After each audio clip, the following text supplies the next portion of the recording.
Entre beauté et hospitalité sans pareil, c'est une Afrique riche dans sa diversité, une Afrique ancestrale. Un destin commun, une même route, un même chemin, celui de la prospérité. Brassage des cultures et civilisations. Brassage, votre émission socio-culturelle Sur Ifriqiya FM.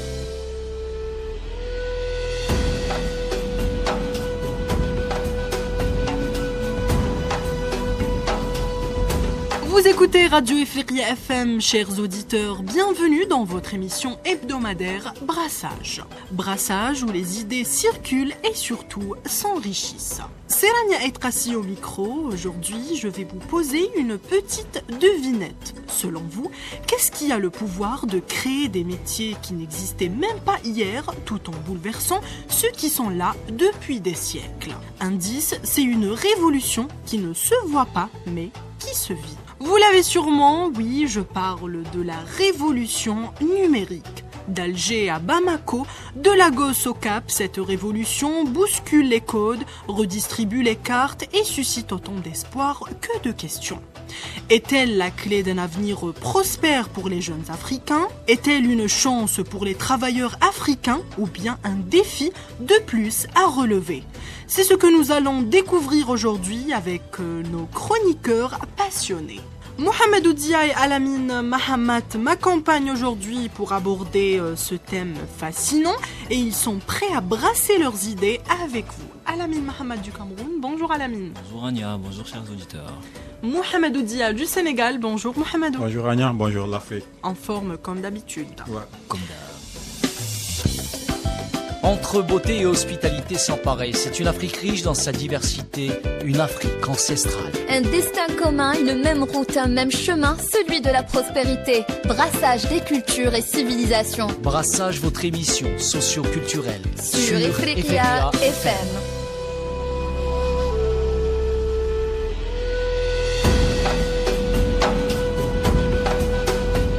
Pour commencer, l'Afrique est souvent décrite comme le continent le plus jeune du monde, mais aussi comme celui où les défis en matière d'emploi sont les plus urgents. En parallèle, la révolution numérique s'accélère, apportant son lot de promesses, mais aussi d'interrogations.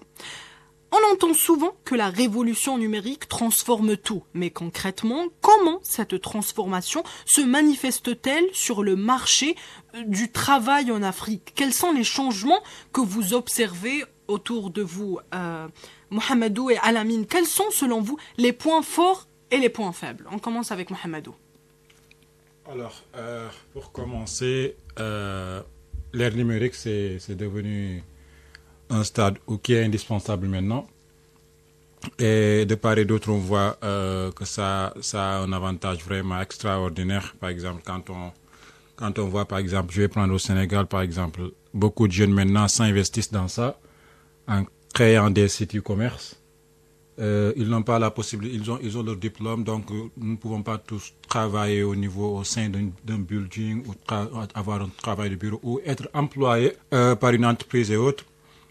Mais ils peuvent, grâce à l'ère numérique et aux INTEX, c'est-à-dire la nouvelle technologie et de l'information et de la communication, ils ont pu mettre en place des startups qui permettent de générer beaucoup de revenus. Mm-hmm. Et ça va, c'est également, en parallèle, il y aura également des petites entreprises subsidiaires de ça qui vont permettre quand même de générer encore une fois beaucoup de revenus et essayer de diminuer le taux de chômage qui existe dans beaucoup de localités africaines. Donc ça, c'est un avantage. Et ça, c'est un exemple. Aussi, on peut par exemple citer l'exemple de M-Pesa qui est Kenya. C'est une plateforme de paiement mobile qui transforme l'économie en permettant également aux millions d'utilisateurs d'envoyer et de recevoir de l'argent sans passer par les banques. Mm-hmm. Donc ceci dit que par exemple, si les banques, par exemple, il y a beaucoup d'intérêts ou il y a beaucoup de frais, ou peut-être également même la chaîne, le fait de faire des va-et-vient, il y a des porte-monnaies électroniques.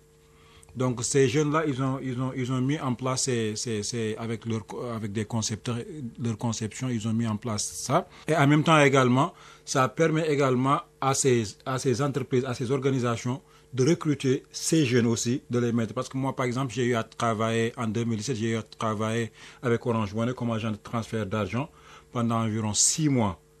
Donc, c'est quelque chose qui est vraiment important. J'avais juste mon bac et je me demandais qu'allais-je faire. Mais par le biais d'Orange Money, donc c'est une porte-monnaie électronique, j'ai pu quand même travailler là-bas pendant 6 mois.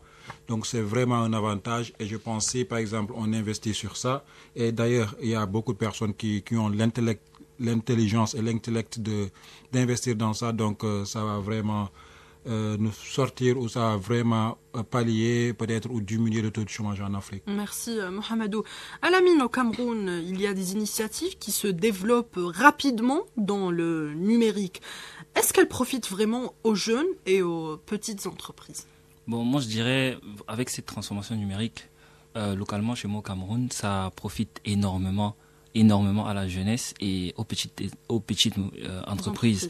Parce que de développer le secteur informel dans le pays en utilisant les technologies et en se regroupant entre amis avec des idées innovatrices, on peut créer des startups, on peut créer des petites entreprises pour pouvoir subvenir à nos propres besoins sans attendre que le pays ou bien le gouvernement nous offre du travail ou bien à se casser la tête à chercher un travail. J'ai un exemple palpable, concret.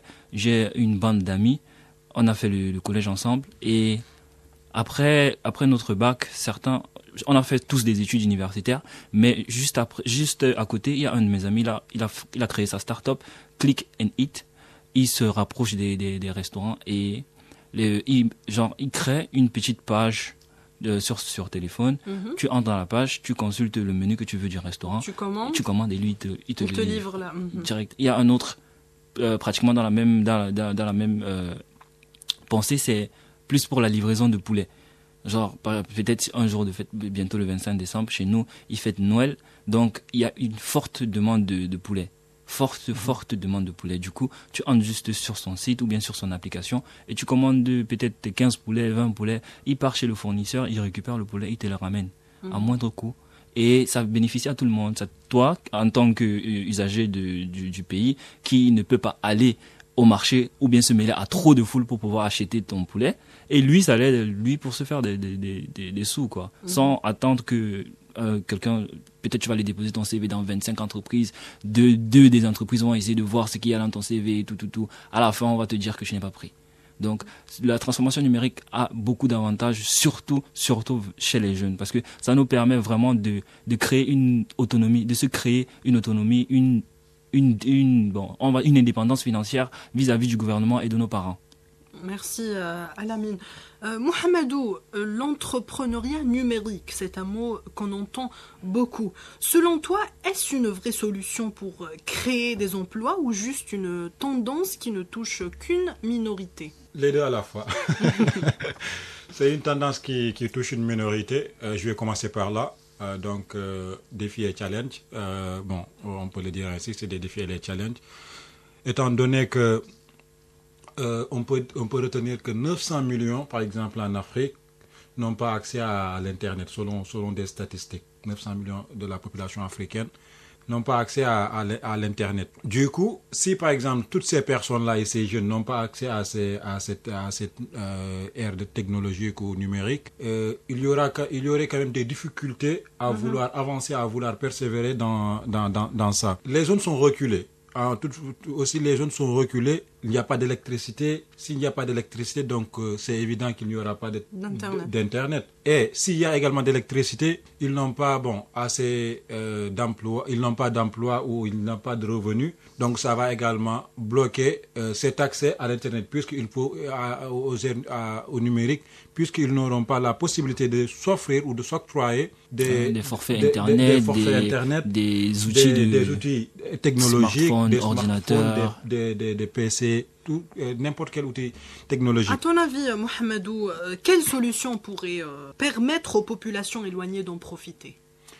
Alors, pour ça, il va falloir vraiment que l'État mise sur ça en faisant en sorte de ne pas juste s'accentuer sur les villes urbaines. Sur les villes urbaines. Ceci dit, la première phase à faire, c'est il y a le mot par exemple que c'est très bien, désenclaver les villes urbaines. Parce que par exemple, toutes des personnes partent dans les capitales, dans les grandes villes pour chercher du travail. Décentralisé. Plutôt décentralisé, pas désenclavé. Voilà, décentralisé. Donc s'ils décentralisent beaucoup de choses, par exemple, ils amènent dans des zones lointaines, ils y mettent des entreprises. Donc il y aura également une masse de population pour partir là-bas chercher du travail. Et comme ça, ils vont mettre des points qui vont permettre vraiment de générer des internets, comme des satellites ou bien des antennes et autres. Il y a par exemple au Zimbabwe, dernièrement, ils ont signé des contrats avec une agence de satellites pour pouvoir se connecter à Internet via des satellites. Et c'est quelque chose qui va bénéficier à pratiquement tout le territoire, parce que non seulement les zones reculées n'auront pas besoin de faire de grands travaux pour mettre la fibre optique partout, chercher à créer des infrastructures pour accueillir beaucoup de technologies numériques. Juste avec le satellite, tu te connectes à Internet plus facilement. Effectivement. Pour poursuivre, par exemple, le Sénégal, par exemple, dernièrement, ils ont mis en lance leur premier satellite qui s'appelle Gaïndesat. Donc, ceci dit qu'ils ne vont pas juste baser aux satellites, aux firmes internationales. Donc, ils vont essayer ils ont mis en place une satellite qui s'appelle Gaïndesat. Donc, ça va quand même réduire beaucoup de choses. Donc, ils auront le contrôle de beaucoup de choses sur l'économie du pays, sur le territoire du pays et tout. Et également, il y avait un problème dernièrement également au niveau des fibres optiques. Je pense que c'était en Europe. Non, c'était en Afrique de l'Est. Les requins avaient endommagé les câbles et les fibres optiques sous-marins.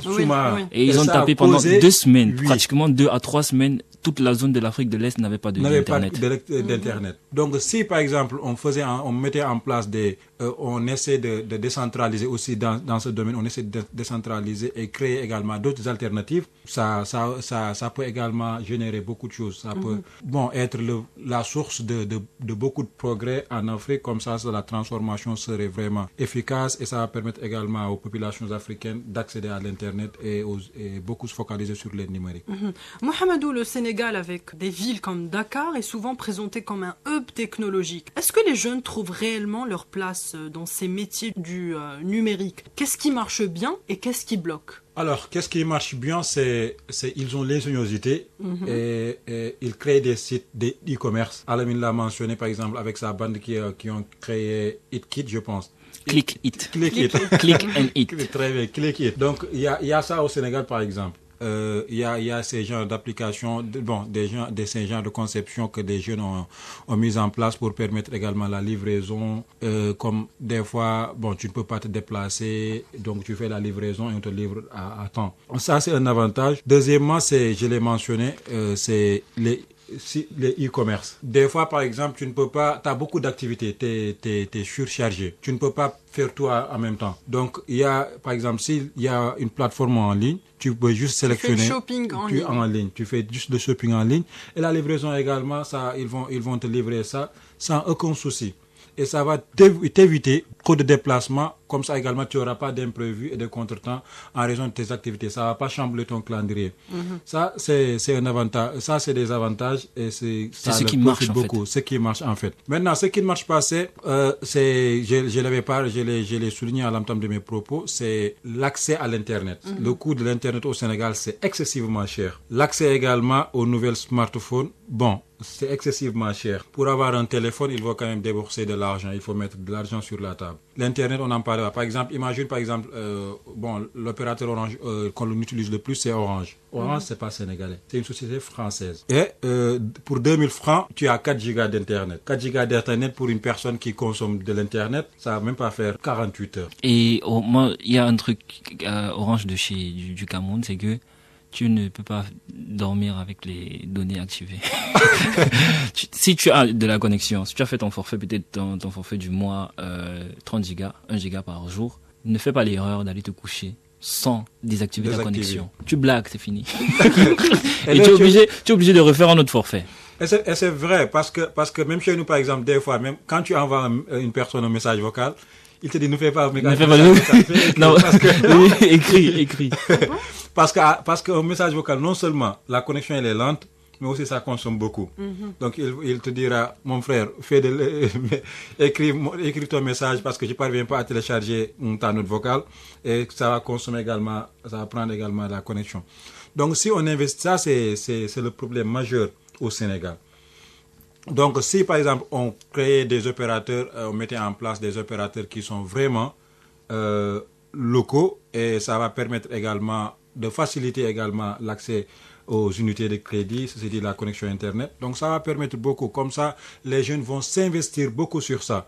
Mais si il y a ce problème, donc là, ça va être vraiment difficile d'essayer vraiment d'arriver au sommet des attentes. Merci Mohamedou. Il y a un autre point qu'on devait souligner, c'est l'éducation à cette technologie. Justement, Alamine, qu'est-ce qui bloque le plus l'adoption du numérique dans le travail en Afrique en général, selon toi? Bon, moi je dirais plus le numérique a été accepté par les jeunes. Maintenant, c'est à l'ancienne génération, nos pères, d'accepter le changement, d'accepter que Internet nous aide. Internet est vraiment là pour faciliter les choses, pour nous permettre de faire des trucs beaucoup plus vite que la normale. Ils sont cloîtrés, pour ne pas dire renfermés sur eux-mêmes, renfermés sur eux-mêmes. Et leur ancienne technologie, tout se passe avec des papiers, toute la paperasse, machin. Avec la technologie, ça va encore plus vite, plus facile. L'ère de la numérisation. Actuellement, c'est l'heure de la numérisation. Tous les projets actuels que les pays ont entre eux, ça concerne le numérique. Que Zimbabwe, les satellites pour permettre de faciliter la connexion Internet. Sénégal, la même chose, création il y a un projet là pour faciliter toujours accès technologique. Que ce soit Cameroun, pareil. Algérie, pareil. Et moi, j'aimerais soulever un point que Mohamed a parlé, dont il a parlé tout à l'heure, c'est la création les firmes pour les téléphonie mobile locale. Par exemple, ici on a Mobilis. Mobilis a l'une des meilleures connexions de l'Algérie. Et c'est local. Et c'est local, comparé à Djezzy, Oredo qui ont des problèmes par-ci par-là, mais Mobilis a la meilleure connexion. Que tous les pays s'engagent à créer ce genre de choses pour essayer d'éliminer la dépendance envers les grandes firmes internationales. Avec Internet, tout est plus facile. Et si nous-mêmes, par exemple, chez nous, Orange, ceux qui donnent les droits à Orange au Cameroun, c'est Camtel. Mais la connexion Camtel est, je ne peux pas dire la pire, mais elle fait partie vraiment une connexion qu'on ne peut pas utiliser. Pourtant, c'est la compagnie téléphonique du pays. Il y a aussi un aspect. Un défi. Oui. Oui, Mohamed. Ce qui bloque également beaucoup de jeunes, c'est la manque de formation. Beaucoup de jeunes, par exemple, ils n'ont pas d'accompagnement, ils ne sont pas accompagnés. Ils n'ont pas l'accès aux compétences numériques. Par exemple, le codage, comment ça s'appelle encore, les fibres optiques également. Et que faudrait-il faire pour élargir l'accès aux compétences numériques, notamment pour les jeunes, mais aussi pour les populations en zone rurale ou celles qui sont souvent laissées de côté? Alors, pour ma part, moi je dirais, en fait, c'est juste l'information. Google a de tonnes de formations gratuites dont les gens n'ont même pas connaissance. Que ce soit avec Andela, que ce soit Gemini, avec l'intelligence artificielle Gemini. Donc on revient à l'élargissement, à l'accès à Internet, c'est ça? Exactement. Avec cet élargissement, avec cette vulgarisation de la chose Internet, les jeunes vont plus s'intéresser. Et il y a des formations, les gens n'ont même pas connaissance de ça. Il y a une centaine de formations que Google offre gratuitement avec des certificats en plus.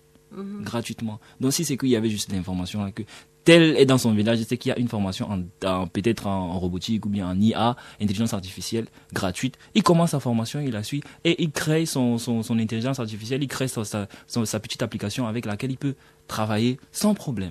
Sans problème. Mohamed, qu'en penses-tu?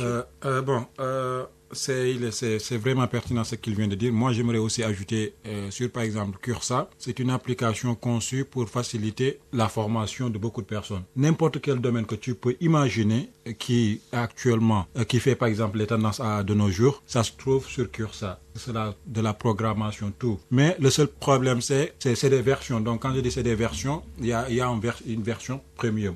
Il y a une version gratuite. Très bien. Une version gratuite et une version payante. Maintenant, pour la version payante, il faudra également avoir accès, ça va nous renvoyer au service du banking. Et c'est également de mettre en place beaucoup de porte-monnaie électroniques pour permettre également de faire en sorte, si tu veux te payer une formation en ligne, que tu n'aies pas de problème à chercher à emprunter des comptes. Pourquoi cela? Parce que, par exemple, beaucoup par exemple, d'applications n'acceptent pas des systèmes de paiement locaux. Locaux Pas du tout.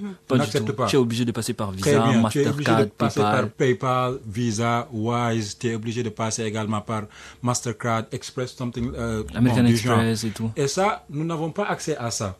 Donc pourquoi pas essayer vraiment de faire en sorte, comme ils ont pu mettre en place par exemple Wave Sénégal et Orange Money par exemple, tu peux faire un virement de banque à ton porte-monnaie électronique. Pourquoi pas également essayer de signer des partenariats, essayer de faire ça. Donc avoir des contrats avec des entreprises telles que Visa, Mastercard, Express, Masterfrost, des organisations comme ça. Comme ça, ça va nous permettre, si on veut se payer une formation, on le fait en ligne. Parce qu'actuellement, l'Internet nous donne beaucoup d'opportunités que nous n'avions pas auparavant. Maintenant, au début, pour apprendre, il fallait juste être en présentiel. Mais maintenant, on a la possibilité d'étudier à distance et ensuite, on te donne un certificat. Tu peux même avoir des diplômes. Et des diplômes. Très bien. Parce que donc c'est l'enseignement à distance. Et Covid-19 a été un parfait exemple. On a pu tester nos compétences pendant cette pandémie. C'était un moment de crise, mais également c'était un moment extraordinaire pour certaines personnes parce qu'ils ont pu réaliser beaucoup de choses. Tout à fait. Et grâce à Internet. Et grâce à Internet aussi. Aux Donc technologies. il est crucial d'intensifier les formations et d'élargir l'accès aux compétences numériques. Mohamedou et Alamine, on parle souvent d'automatisation et de robots qui remplacent les métiers traditionnels. Alamine, est-ce que tu penses que c'est un risque ou bien une opportunité à réinventer le travail? Moi, je dirais que c'est plus une opportunité qu'un risque. Parce que déjà, les robots, qui va les construire? C'est nous-mêmes, c'est l'humain. Donc ça va permettre à l'homme, nous-mêmes, de s'intéresser déjà à la chose du robot, l'intelligence artificielle, qui est intégrée dans le robot pour permettre au robot d'effectuer certaines tâches. Et ces tâches, c'est qui doit le faire? C'est nous. Donc on est obligé d'inculquer ou bien de fabriquer un robot qui est capable de faire ce qu'on va faire. Ça va nous faciliter la tâche à nous, mais c'est nous qui allons gagner derrière. Et que ce soit sur le plan personnel, parce que on ne travaille pas directement, et également dans le plan pécunier, ça va nous faire gagner de l'argent. Déjà, en s'informant, en se formant sur la robotique, les jeunes africains ont tellement de potentiel qu'on est capable de créer des robots sans je ne sais pas, aller faire des études à Harvard, mais je sais pas trop. Partout, exactement. Partout. On a des exemples chez nous. Il y a un jeune, il a construit un hélicoptère tout seul. Un ingénieur, c'est un mécanicien en fait. Il était mécanicien, il avait son box, comme on dit chez nous, il a rangé ses roues de voiture, machin. Après il s'est énervé, chez nous on dit comme ça, il s'est énervé, il a décidé de construire un hélicoptère de lui seul. Il a commencé à faire ses formations en ligne. C'est impressionnant. Tout. Il a fait l'hélicoptère, ça a décollé, c'est parti, c'est revenu. Un robot, avec la télécommande. Et chez nous, mécanicien, vraiment, c'est pas un travail, c'est un travail bizarre, tu vois. Mais dis-toi que c'est un mécanicien qui s'est levé, il a fait une formation, il a suivi sa formation, étant au Cameroun, il a construit son hélicoptère avec la télécommande, il l'a utilisé comme un drone. Mohamedou. Bon, moi, il a parlé du positif, moi, je vais parler du négatif. Du négatif. Vu que, c'est bien, par exemple, si on parlait, il y avait des personnes qui mettent en place des systèmes de robotique pour permettre de la faciliter. Mais par exemple, si on faisait tout ça, et ça va également diminuer le manque d'emploi. Comment, par exemple? En Corée ou en Chine, ils ont mis des voitures d'intelligence artificielle. Tu n'as pas besoin de chauffeur. Et si, par exemple, ces voitures si, par exemple, des concepteurs africains le faisaient, et qu'en deviendrait-il de ces chauffeurs qui ont ça comme métier? Ça, c'est point d'interrogation là-dessus. Si, par exemple, on met en place des robots qui vont permettre de faire la corvée, qui vont permettre de faire le ménage à la maison, par exemple. Je vais prendre un exemple, je vais mettre très pratique et pragmatique. Supposons, par exemple, ma maman n'a pas fait les études et que elle est une femme de ménage. Elle survit par le biais de ça. S'il y a ce robot qui fait ça à sa place, comment elle va nourrir ses enfants? Ça également, c'est un point d'interrogation. Donc, beaucoup de choses. Oui, il faut qu'on investisse là-dessus, mais regardez dans quel domaine. Par exemple, dans la chimie ou dans les autres, où ça nécessite par exemple... on va en parler parce que tout le monde rêve d'avoir ça, les bombes nucléaires et tout. On a Alamine qui veut répondre à Mohamedou. Oui, Alamine. En fait, moi, je reconnais que c'est un défi, c'est un inconvénient, mais j'aimerais te faire une remarque, une petite remarque juste. On est en Afrique. Pour atteindre le niveau d'avoir un chauffeur robot dans sa voiture, il faudrait passer par beaucoup de développement. Et ce développement va passer par qui? Par la population, par nous. Et ça va créer des emplois à qui? À cette même population qui va arranger les routes, qui va créer, je ne sais pas trop, les infrastructures pour permettre à ce genre de technologie de pouvoir coexister avec nous. Donc c'est vrai, c'est un inconvénient, mais ça va permettre, avant d'être un inconvénient, c'est d'abord un avantage. Parce que pour arriver à ce stade, il faut beaucoup de choses. Et pour avoir ces choses, on est obligé de passer par des employés. Merci. Effectivement, je suis d'accord. Oui, Mohamedou. Quand on parle par exemple de la main-d'œuvre, Oui. quand on parle dans le domaine de la main-d'œuvre, par exemple de construction et autres, de conception de voitures et tout, là, ça demande de l'énergie. Et des fois, il y a des surcharges, par exemple. Imagine, par exemple, Burj Khalifa a été construite par des personnes. Mais s'il y a, par exemple, des... comment ça s'appelle? Et c'est des risques. Les risques, par exemple, imagine la tour la plus grande du monde, ça fait environ 1 km et quelques, ou 900 et quelques mètres, ou 800 et quelques mètres, je ne sais pas. C'est des risques, par exemple, il y a des accidents peuvent surgir à n'importe quel moment. Je ne refuse Mais pas. si on met en place ces robots-là, dans ce domaine, là, je suis d'accord. Et je ne suis pas totalement en désaccord avec toi. Oui, on doit s'investir dans ça, mais être méticuleux, essayer de prendre en considération également. Il y a des personnes qui peuvent juste que faire ces tâches-là pour en survivre. Mais avec cette création d'infrastructures et tout, moi je trouve qu'il y aura une autre il y a une création d'emplois derrière cela, parce que déjà pour que le robot fonctionne normalement, il faut une maintenance. Et si tu te formes en tant qu'informaticien, ou bien pour pouvoir faire la maintenance de tous tes appareils électroniques, tu as un travail. Mohamedou, avec le numérique, les frontières entre les marchés du travail africain et international disparaissent peu à peu. Penses-tu que les talents africains sont suffisamment préparés pour s'imposer sur le marché mondial? Bien sûr, bien sûr. Et ils le font déjà. Ils le font, par exemple. Hier, je pense que c'était une conférence par rapport à des startups et tout, et l'Algérie organise souvent des conférences où des sommets plutôt, pour réunir tous les start-upers africains. Et ce même qui cette année. Très bien, voilà. Et ce qui, par exemple, j'avais vu une vidéo sur Africa FM, bien sûr. C'est une Algérienne. Elle avait, je pense, environ 14 ans, 15 ans. Elle avait environ 14 ans, 15 ans. Et avec son équipe de concepteurs, ils ont mis en place. Et moi, j'étais ébahi. Bon, de manière vraiment positive. J'étais ébahi de manière vraiment positive, dire que waouh, bon, des jeunes qui ont été accompagnés. Ils ont les moyens, des moyens ont été mis à leur disposition et ils ont su faire de leur passion et de leur volonté ce qu'ils voulaient faire. Donc c'est un avantage et ça va permettre également à l'Afrique de concurrencer avec le monde.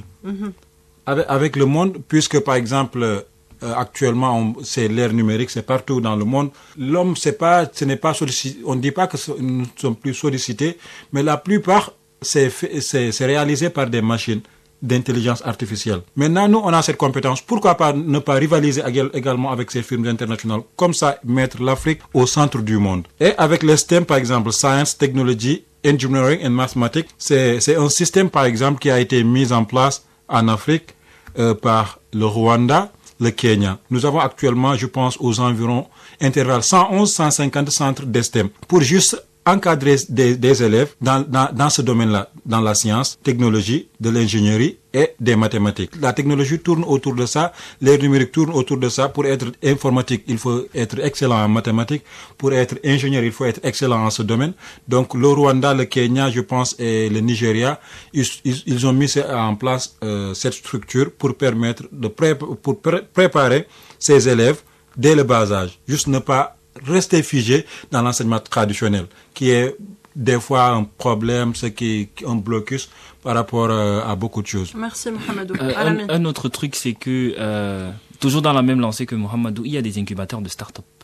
Principalement, il y en a même un ici en Algérie. Dernièrement, je ne sais pas, il y a quelques mois, on a eu la directrice de l'incubateur d'ici à Alger, j'ai oublié son nom, et elle nous parlait de l'incubateur de start-up en lui-même, quoi. Et ça montre vraiment que non seulement les gouvernements sont intéressés par le potentiel, l'ingéniosité, le savoir-faire de ces jeunes sur le plan technologique, parce que la plupart, pour ne pas dire toutes, ces startups utilisent beaucoup plus Internet pour pouvoir se développer, pour pouvoir mettre en avant le service qu'ils veulent rendre, quoi. Et ces incubateurs, ils sont là pour faire grandir la startup. Genre, ils le prennent comme un œuf, ils le couvrent pendant un moment, et à l'éclosion de l'œuf, la startup elle-même naît. Et ça va permettre aux jeunes de travailler comme tout le monde, d'avoir un salaire et de ne pas dépendre je ne sais pas, du SMIC ou je ne sais pas trop de quoi d'autre, quoi. Okay. Merci Alamine. Pour finir, si vous deviez résumer cette révolution numérique en une seule priorité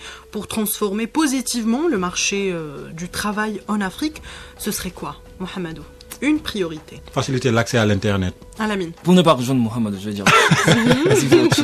C'est vrai, faciliter l'accès à Internet est un des pas les plus importants. Il y a l'éducation aussi. Et il y a... Une priorité. Oui. Moi, j'ai deux. En fait, il y a l'éducation, mais il y a l'esprit d'entrepreneuriat. Ouais. L'esprit d'entrepreneuriat. Effectivement. Parce que sans ça, il n'y a rien. Ouais. Merci à Alamine et merci à Mohamedou pour ces réflexions enrichissantes. Merci à Hassiba Djebloun à la réalisation et à Amine à la barre technique. Merci également à vous, chers auditeurs, d'être au rendez-vous chaque semaine. La révolution numérique est en marche, mais n'oublions pas, c'est à nous de la rendre inclusive et durable.